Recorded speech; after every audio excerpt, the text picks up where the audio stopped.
రంగారెడ్డి జిల్లా గండిపేటలో శ్రీ వెంకటేశ్వర స్వామి ఆలయంలో విగ్రహ ప్రతిష్ట మహోత్సవాలు అంగరంగ వైభవంగా జరుగుతున్నాయని ఆలయ కమిటీ చైర్మన్ కంచర్ల ప్రశాంత్ రెడ్డి మరియు కార్యదర్శి డి సుధాకర్ మరియు కార్యవర్గ సభ్యులు తెలియజేశారు.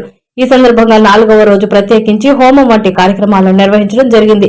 కార్యక్రమంలో పలువురు పెద్ద ఎత్తున పాల్గొన్నారు. ఇప్పటికే ఫిబ్రవరి 21వ తేదీన ప్రారంభమైన విగ్రహ ప్రతిష్ట మహోత్సవాలు ఫిబ్రవరి 26వ తేదీన ముగియనున్నాయి అని శ్రీ కంచర్ల ప్రశాంత్ రెడ్డి మరియు డి సుధాకర్ మరియు ఆలయ కార్యవర్గ సభ్యులు తెలియజేశారు.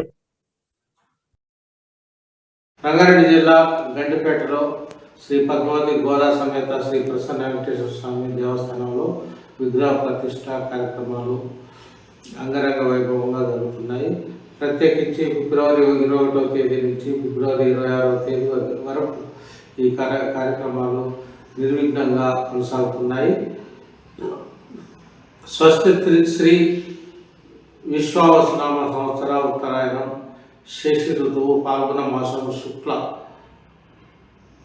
చతుర్థి ఆదివారం సరేగు ఫిబ్రవరి 21వ తేదీ నుంచి మొదలుకొని ఫిబ్రవరి 26వ తేదీ దశమి ఉదయం 11:42 మృగ శిరా నక్షత్ర వృషభ లగ్న పుష్కరాంశ సుముహూర్తం శ్రీ ప్రసన్న వెంకటేశ్వర స్వామి విగ్రహ యంత్ర ప్రతిష్ట మహోత్సవం జరిగే విధంగా ఇప్పటికే రూపకల్పన చేయడం జరిగింది.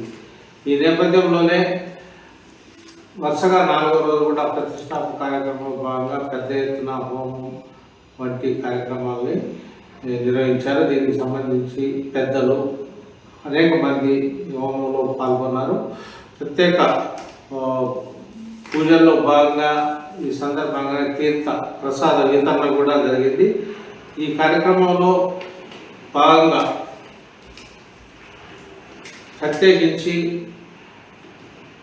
బాలభోగం ద్వారాతోరణ ధ్వజకుమారాధన వంటి కార్యక్రమాలతో పాటు ధ్వజస్తంభం విగ్రహాలకు 49 ఏకోన పంచాశత్ కలశ స్థాపనం వంటి కార్యక్రమాలు కూడా నిర్విఘ్నంగా నిర్వహించడం జరిగింది.